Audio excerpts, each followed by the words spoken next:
3.5 years ago, Ford teased us with the Bronco logo at the Detroit Auto Show, a vehicle they haven't produced in over 20 years. Well, the wait is over, and not only do we have one Bronco, we have three. We have the two-door Bronco, the four-door Bronco, and the Bronco Sport, which is based off of the Escape. The main Broncos will go on sale in the beginning of 2021, while the Bronco Sport will be available near the end of 2020. Of course, style is one of the biggest draws for the Bronco, and it has a ton of it, especially when we talk about the cool retro heritage that comes with the original first-gen Bronco. First off, we have this one-piece grille and the round headlight styling. That is unmistakable Bronco styling, and quite honestly, I love it.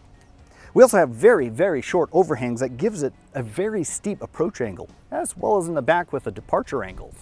Now, modularity is going to be a word that comes up a lot in this video because almost everything you see here is removable or modifiable.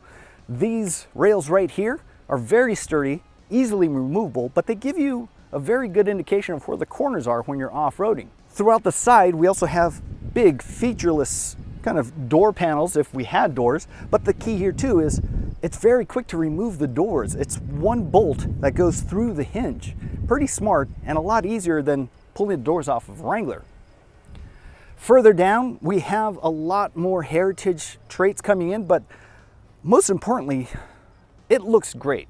The rear three-quarter looks fantastic with these upright tail lights and with a tire mounted on the rear gate.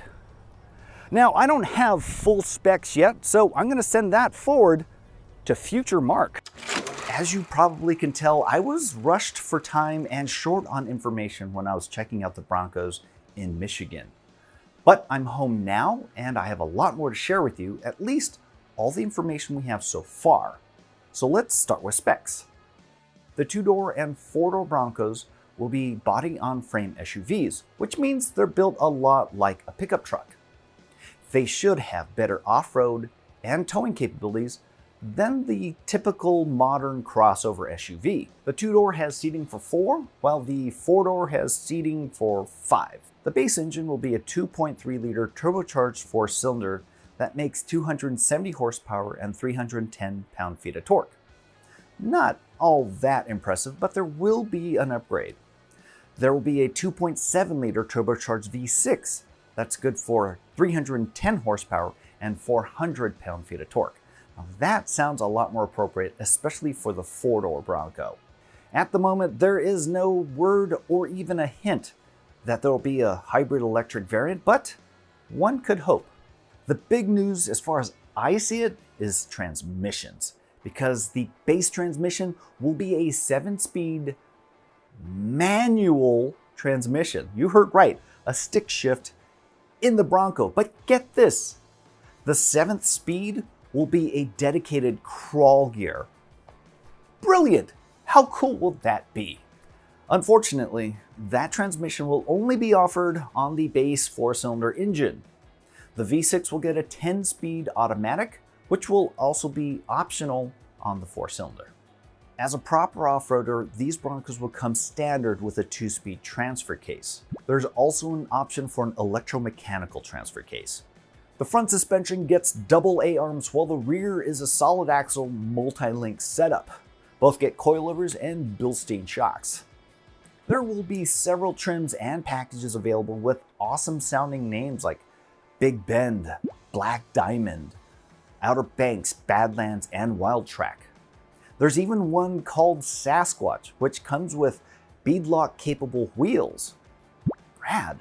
Some of these may alter the Bronco's off-road capabilities for better or worse, but even in base form, the specs are strong.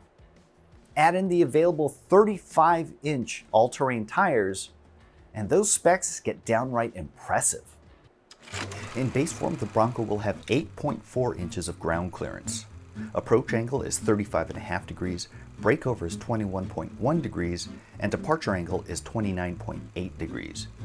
If you opt for the 35-inch all-terrain tires, ground clearance climbs to an impressive 11.6 inches.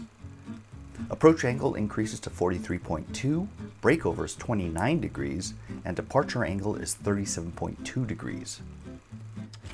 And with the Sasquatch package, maximum fording depth comes to 33.5 inches. Wow.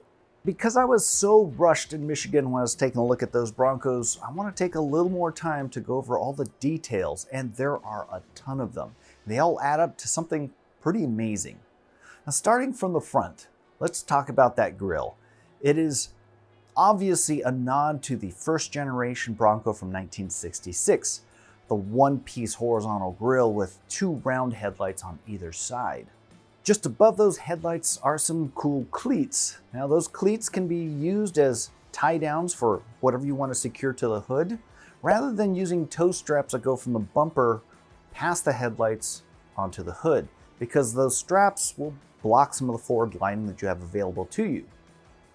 Those cleats also serve as limb lifters or limb risers, so if you're off-roading through some dense woods, put a cable between that and the top of the windshield and it'll gently lift some of that vegetation right out of the way. There's also a very cool detail within those cleats, and that is the shape of the grille itself. Two dots with a horizontal bar between them. It's a nice little touch, but it also serves a purpose. You can still secure stuff with a nylon strap through that slot while also using the limb lifters through one of the round holes.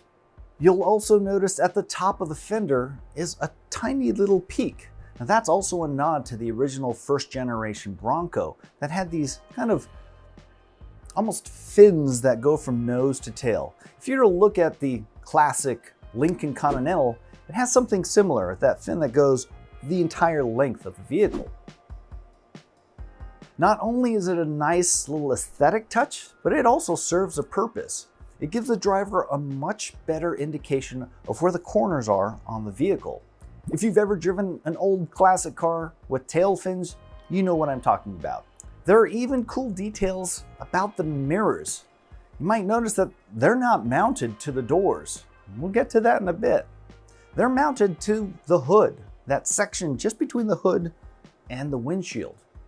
Now, there are several benefits there too. First off, when you remove the doors on the Bronco, that means you still have mirrors. And integrated into those mirrors are a lot of the surround view and off-road capable cameras. So you're not going to lose anything by taking off the doors. Except, well, protection. Also, at the top of the windshield, you might see these two little tabs. If you pop those open, underneath will be two hard mounting points. And that means you can mount anything you want up there, whether it's a light bar or a big heavy rack. It can handle it. A few months ago, a few pictures of the Bronco leaked online, and the Bronco faithful had a few objections, notably the black plastic fenders that were shown. But I will say that they're very quickly removable with some quick release tabs underneath. So within a matter of seconds, not minutes, you can pull them off and hit the trails. Another cool detail are the Torx bolts that seem to hold everything together on the Bronco. There's this very cool embossed Ford logo in it. Now that's a throwback to the World War II era when Ford was building Jeeps for the war effort. Now they distinguish the Ford-built Jeeps from everyone else with a slight little F Ford on their bolts. I like details like that.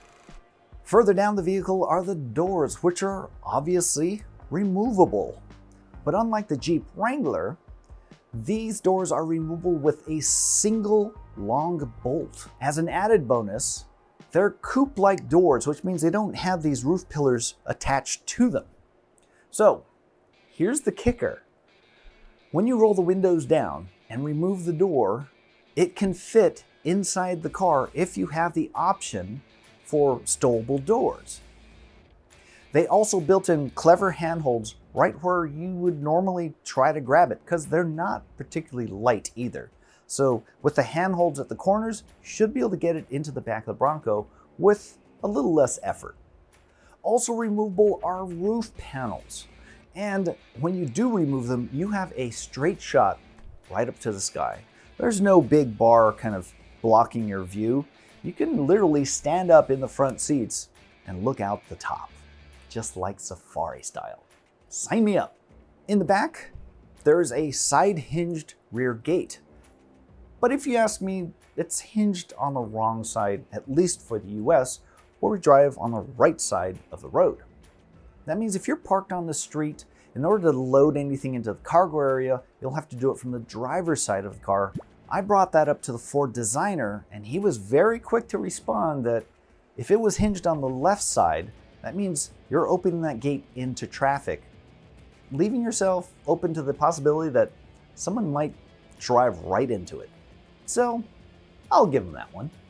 As for the interior of the Broncos, they are just as cool. Keep in mind that wherever you see one of these Torx bolts, it's an indication that whatever it's mounted on is removable. That goes for those handholds that are right on the edges of the dash, as well as on the center console for the front passenger. That means you have the freedom to swap them out or remove them or add extra ones to your heart's content. I certainly wouldn't be surprised if the aftermarket community comes full force with a ton of accessories for the Broncos. Now, talking about those handholds for the front passenger, you might notice that there's one on the side, right where the dash ends. There's also one right next to the center console. And that means that the front passenger can actually triangulate themselves with their handholds, giving them a much better purchase on the seat, so they won't be bounced around when you're really doing some serious off-roading. One of the coolest interior features of the Bronco is something that I had wished would show up in the Land Rover Defender. That's a drain plug in the floor. Do you know where I'm going with this? That means you can hose off a lot of the interior, open up that drain plug, and it just goes draining out the bottom of the car.